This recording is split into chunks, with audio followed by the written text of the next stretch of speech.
Antoine de Padoue, le saint des miracles, franciscain et protecteur de la custodie de Terre Sainte, qui s'en remet à lui et se réunit en fête le jour où l'Église célèbre sa mémoire, le 13 juin. Le conclave et l'élection du pape François en cette nouvelle ère pour l'Église, nous en avons parlé avec le cardinal brésilien Claudio Umes en visite en Terre Sainte. Un important projet de restauration, œuvre de bienfaiteurs polonais pour la 7e station de la Via Crucis de Jérusalem. Le lieu qui fait mémoire de la deuxième chute de Jésus appartient depuis plus d'un siècle à la custodie de Terre Sainte. 12 nouveaux diacres ordonnés à Jérusalem.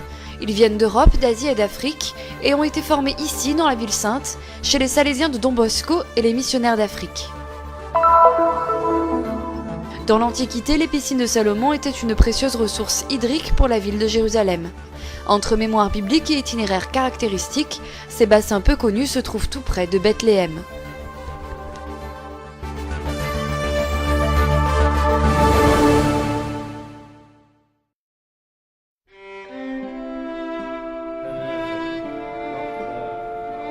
Selon une dévotion très vive en Terre Sainte, il est d'usage que les parents confient leurs enfants à la Vierge et aux saints en les habillant comme eux. Le jour de la fête de saint Antoine de Padoue, le curé de la paroisse de Jérusalem, lui-même franciscain, bénit les enfants qui se sont habillés en frères juste avant la messe.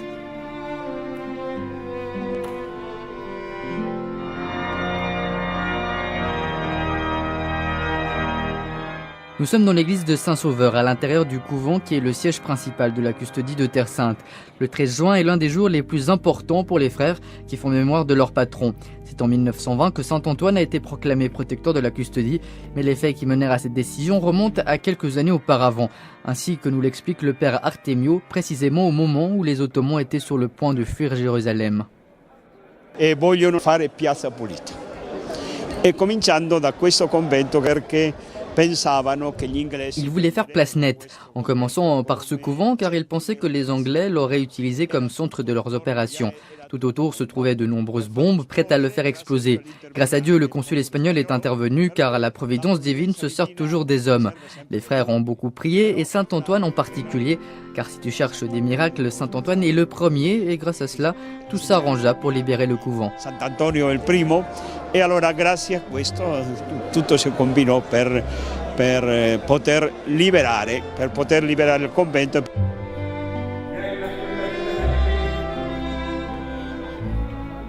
Né à Lisbonne en 1195 avec le nom de Fernand, le protecteur de la custodie prit le nom d'Antoine lorsqu'à la vue des dépouilles de 5 martyrs franciscains, il décida d'entrer dans l'ordre des frères mineurs. Mort à Padoue le 13 juin 1231 à 36 ans seulement, il fut proclamé saint moins d'un an après.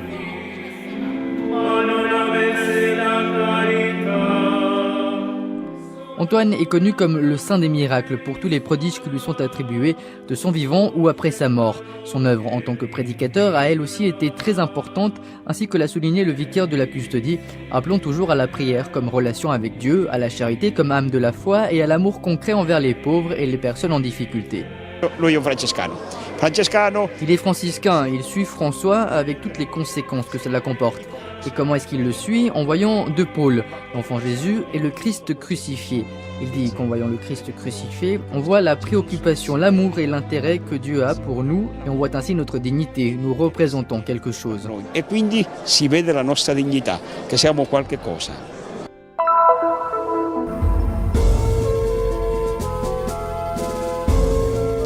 Les souvenirs du conclave et de l'élection du pape François sont encore frais dans la mémoire du cardinal Claudio Umes. Ses yeux brillent. Ce serait une nouvelle ère pour l'Église. L'Esprit Saint a eu une grande opportunité à profiter de cette porte ouverte, assure le cardinal convaincu. Préfet émérite de la Congrégation pour le clergé et ancien archevêque de Sao Paulo, il est actuellement président de la commission épiscopale pour l'Amazonie de la Conférence des évêques brésiliens. Le cardinal Umes a été fortement ému lorsque le pape François l'a invité, à peine élu, à l'accompagner à la loggia de la basilique Saint-Pierre pour vivre à ses côtés ce moment historique. C'est également lui qui a inspiré le nom de François au nouveau souverain pontife. En visite en Terre Sainte, il nous parle de ce nouveau temps qui s'ouvre maintenant pour l'Église. É tempo novo, bom, em primeiro lugar já porque novo Papa, e os papas sempre são diferentes, eles trazem novas... Avec l'élection du pape, un temps nouveau a commencé. Tout d'abord parce que tous les papes sont différents et qu'ils apportent chacun une contribution nouvelle. Aucun pape n'est semblable au précédent et ne se situe dans l'exacte continuité. C'est un temps nouveau de façon spécifique car il a lieu après la renonciation d'un pontife. Au début, nous étions perplexes, mais petit à petit, nous avons compris qu'il s'agissait d'un geste d'humilité, de grandeur, qui a ouvert de nombreuses portes pour l'Église, pour l'avenir. Cela a été un début, puis l'Esprit Saint a eu une grande chance. O Papa se retirando e pedindo que outro viesse. E aí o Espírito Santo teve uma oportunidade muito grande. Éminence, comment s'est déroulée l'élection du nouveau pape grâce à cette action de l'Esprit Saint qui a contredit les pronostics des médias? E ela tem poder muito grande, claro, de influenciar por causa da imagem, daquela insistência. Les médias ont une grande influence à cause de l'image et de leur insistance sur les mêmes sujets, sur les statistiques, etc. Lors des précédentes élections, elle était déjà forte, mais cette fois-ci, elle l'a été encore plus. Pourtant, dans l'Église, c'est Dieu qui choisit. Bien sûr, que ce soit bien clair, ce n'est pas magique. Dans ce cas précis, après la démission de Benoît XVI, les cardinaux ont commencé à réfléchir, à parler entre eux. Les rencontres que nous avons eues avant le conclave ont été très importantes. 3 jours de prière et de partage. Isso deve ser bem entendido, não é uma mágica. Deus orienta os cardeais. Le cardinal évoque ainsi les 3 jours de préparation au conclave, un temps d'examen pour faire le point sur la situation de l'Église et les défis auxquels elle doit faire face. E procurando ler isso à luz da palavra de Deus. É nisso que o Espírito Santo... Mais le tout à la lumière de la parole de Dieu. Et c'est là l'œuvre de l'Esprit Saint qui nous illumine avec le profil d'un nouveau pape pour l'Église d'aujourd'hui. Puis on entre en conclave et notre vote s'exerce de façon libre et responsable. No conclave e ali cada vota livremente, responsavelmente, pronto.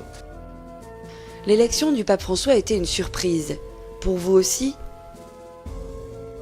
O Espírito Santo simplesmente fez o seu candidato e nos trouxe papa verdadeiramente.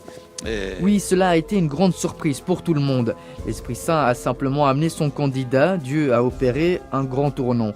On respire un air d'espérance. Nous marchions la tête basse, blessés par tant de scandales, une si grande pression négative de la part des médias internationaux. Et Dieu, dans sa miséricorde, nous a fait une grande surprise. Estavam muitos tristes, muito desanimados, feridos. Agora todos estão felizes olhando. Quer dizer, Deus fez a grande volta. On respire un air d'espérance.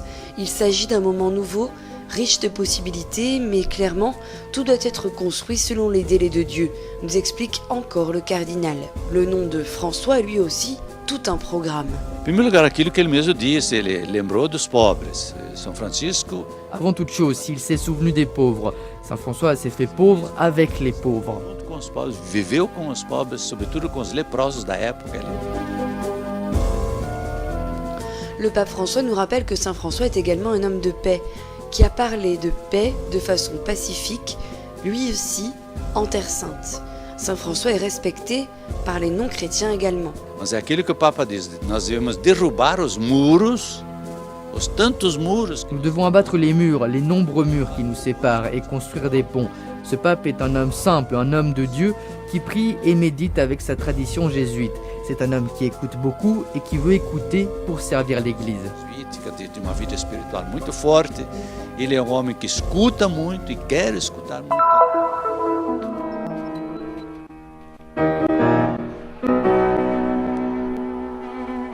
Le lieu où se trouve la 7e station du chemin de croix à Jérusalem appartient à la custodie de Terre Sainte.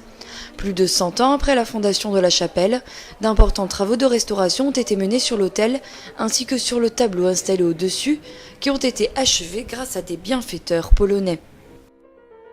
C'est un signe de la tradition que les lieux saints soient soutenus par les bienfaiteurs. L'autel a été fait par la France à la fin du 19e siècle et le tableau a été peint par un artiste français, François Lefond.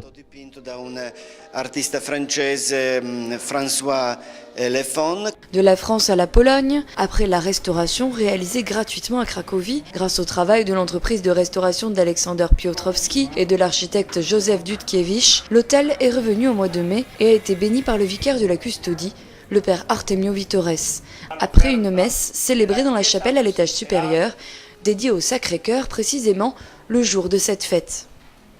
Le lieu qui fait mémoire de la seconde chute de Jésus sur le chemin de croix a une longue histoire et prend son point de départ sur le lieu d'une imposante colonne qui remonte probablement à l'époque de l'empereur Adrien, soit la première moitié du IIe siècle.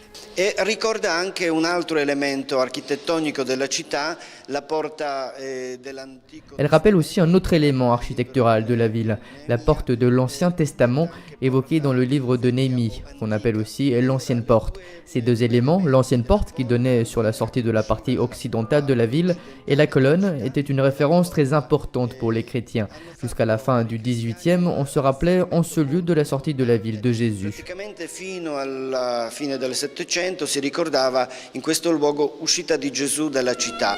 Enfin, il y a un peu moins de 20 ans, la station a été agrandie et on y a ajouté une pièce adjacente à la chapelle. E questo permette ai pellegrini di fermarsi e fare una meditazione. Cela permet aux pèlerins de s'arrêter et de méditer de façon plus recueillie dans cette rue très fréquentée.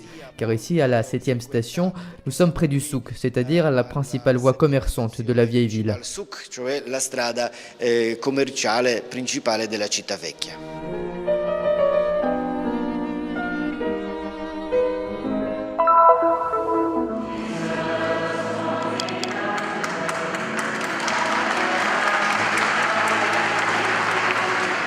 Chers jeunes, votre présence à Jérusalem est la preuve de la dimension mondiale de votre vocation. Telles sont les paroles prononcées par le patriarche de Jérusalem, Monseigneur Foix-de-Toile, qui a salué les 12 jeunes auxquels il a imposé les mains le jour de leur ordination diaconale, première étape sur le chemin vers le sacerdoce.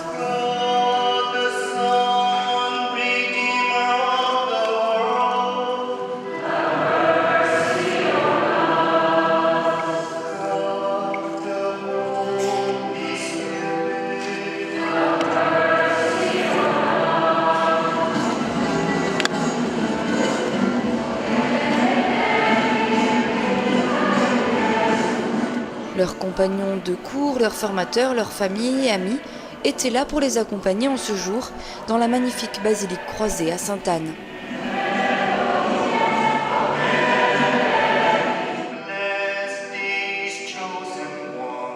« 12 nouveaux diacres, 10 origines différentes. Kenya, Inde, Italie, Pologne, Ouganda, Zambie, Burundi, Angola, Éthiopie et Philippines. Ils sont séminaristes chez les Salésiens de Don Bosco et les missionnaires d'Afrique, réunis ici du monde entier et formés dans la ville sainte. Portez l'amour de l'Église mère à vos communautés, c'est l'invitation du patriarche, car après de nombreuses années en Terre Sainte, vous faites désormais partie de nous. Nous vous remercions d'avoir répondu avec générosité à votre vocation, a-t-il poursuivi. Continuez à répondre à votre appel en demeurant fidèle à votre mission, qui dure toute la vie.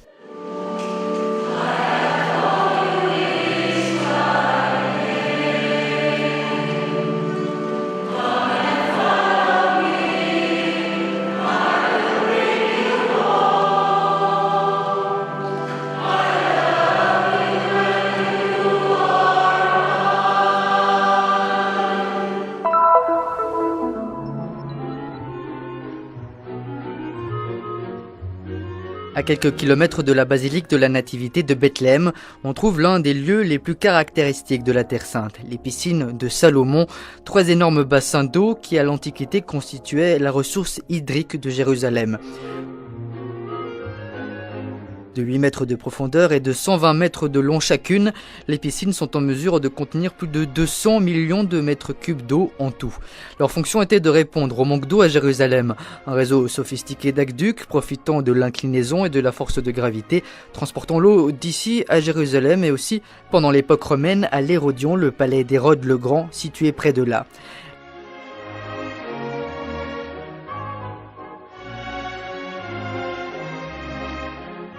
Le nom des piscines est tiré de différents versets de l'Ancien Testament dans lesquels le roi Salomon dit « J'ai entrepris de grands travaux et construit pour moi des bassins pour arroser un bois fécond en plantes ». En réalité, de récentes découvertes situent leur construction première seulement au IIe siècle avant Jésus-Christ, à l'ère hellénistique. Chi mette in contatto Salomone e queste piscine fu Giuseppe Flavio. Celui qui met en relation Salomon avec ses piscines est Flavius Joseph, qui dit que le roi Salomon venait à l'aube avec ses gardes armés et se promenait. Il aimait se promener dans les bois qui se trouvaient là, avec l'eau courante. En effet, il y a 4 sources d'eau. Ces fontaines jaillissaient aussi dans la vallée qui descend par Ortas. Sud, quindi verso la terza piscina, sotto la terza piscina, e quindi scorrevano queste fontane scorrevano anche per la valle che scende giù per Ortas. En 1618, le sultan Uthman Khan a construit à côté des piscines une forteresse, le château de Mourad, afin de protéger la précieuse eau des piscines.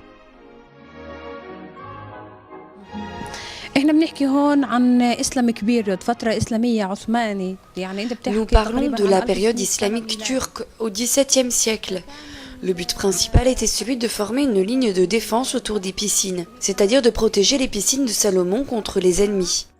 Ces bassins étaient la ligne principale, c'est pour cela que le but de toutes les communautés et tribus nomades, des Bédouins, était de contrôler les piscines de Salomon, le point de ravitaillement en eau, aussi bien pour la ville de Bethléem que pour celle qui se trouvait à quelques kilomètres de là, Jérusalem.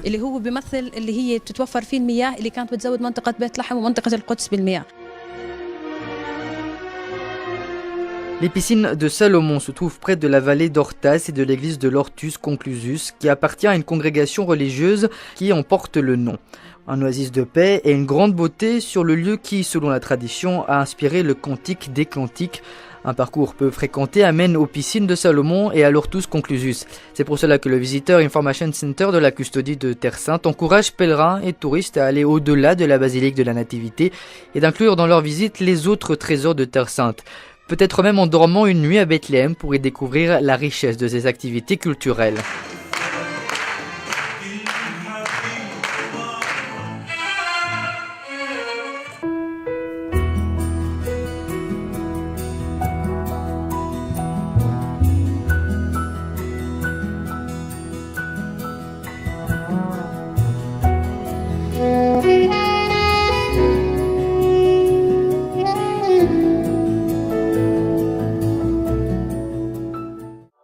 Nous sommes ici pour faire connaître la Terre Sainte, pour donner une voix et une visibilité à l'Église mère de Jérusalem, aux chrétiens locaux et aux lieux saints.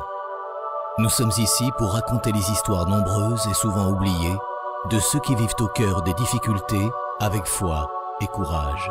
Nous sommes ici pour porter au monde entier l'espérance de la terre de Dieu. Soutiens ceux qui œuvrent au nom de la Custodie de Terre Sainte